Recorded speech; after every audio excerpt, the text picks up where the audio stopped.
انا جايب لكم فيديو جديد عباره عن يعني ايه، اكتر 10 لعيبه مشوا من الزمالك في اخر 10 سنين. يعني بجد الواحد زعلان عليهم قوي، قوي.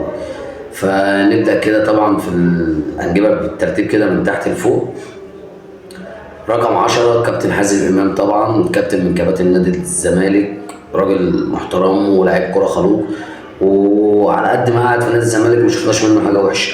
كل الاحترام والتقدير طبعا للكابتن حازم امام. رقم 9 المرحوم احمد رفعت، الف رحمه ونور عليه، طبعا شخصيه محترمه وشخصيه نظيفه قوي. ربنا رب يرحمه، واتمنى من اخواتي يترحموا عليه في الكومنتات. تمام. رقم 8 مصطفى بيه فتحي باشا، واحد كده حاجه كده حباك كريس فعلا، يعني حاجه حلوه قوي وحاجه جميله قوي. تمام.